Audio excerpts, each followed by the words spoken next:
জানেন যে আজকে আমরা মূলত এই জুলাই স্মৃতিস্তম্ভের ভিত্তিপ্রস্তর স্থাপন করলাম।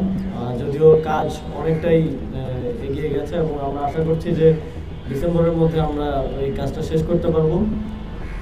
জুলাই গণঅভ্যুত্থানকে স্মরণে রাখার জন্য অন্তর্বর্তীকালীন সরকার নানা রকম উদ্যোগ গ্রহণ করেছে, যার একটি অংশ হচ্ছে এই জুলাই স্মৃতিস্তম্ভ।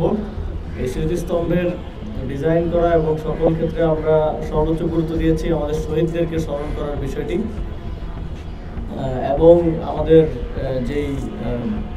জাতির যে ইতিহাস, সেই ইতিহাসটা তুলে ধরার চেষ্টা করা হয়েছে। এ ধরনের কাজে সাধারণত ডিজাইনেই মূল পরিশ্রম এবং সময়টা যায়, এখন প্রকৃত কাজ বাস্তবায়নের পথে আছে।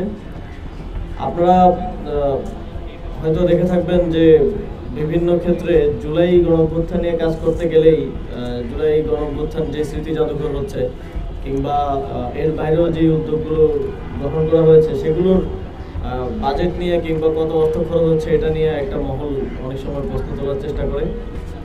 আমি তাদেরকে স্মরণ করে দিতে চাই যে বিগত ফ্যাসিবাদী সময়ে এই যে বিভিন্ন ভাস্কর্য হতো, এর থেকেও ছোট ইনফ্রাস্ট্রাকচারে আমরা দেখেছি 300-400 কোটি টাকা খরচ হয়েছে, এবং সেই ইনফ্রাস্ট্রাকচারগুলো তৈরি করার যে কনসালটেন্সি, সেই কনসালটেন্সিতেই এই পুরো স্মৃতিস্তম্ভে যা খরচ হচ্ছে তা খরচ করা হয়েছে।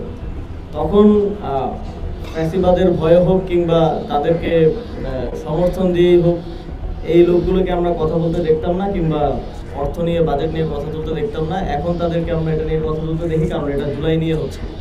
এই বিষয়টা কোনোভাবেই জনগণের অর্থের প্রতি বা দায়বদ্ধতার জায়গা থেকে তারা বলে আমরা মনে করি না। আমরা মনে করি যে তারা এটা রাজনৈতিক উদ্দেশ্য প্রণোদিতভাবে এটা নিয়ে আলোচনা করে এবং জুলাই গণঅভ্যুত্থানকে যেন স্মরণে রাখার মতো কোনো কাজ না করা যায় সেজন্য এই একটা চাপ রাখার চেষ্টা করে।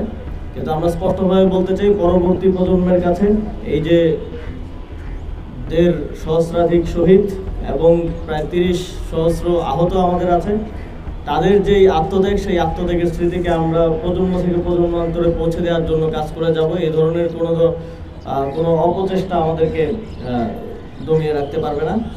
তো জুলাই গণঅভ্যুত্থানের স্মৃতিস্তম্ভ আপনারা দেখেছেন, গণপূর্ত এবং স্থানীয় সরকার বিভাগের যৌথ ইয়েতে জুলাই মাসে সারা দেশে স্মৃতিস্তম্ভ স্থাপন করা হয়েছে ইতিমধ্যেই, আর ঢাকায় শাহবাগে আছে।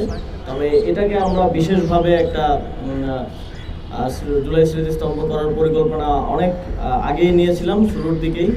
তো এখন এই কাজটা বাস্তবায়নের দিকে যাচ্ছে।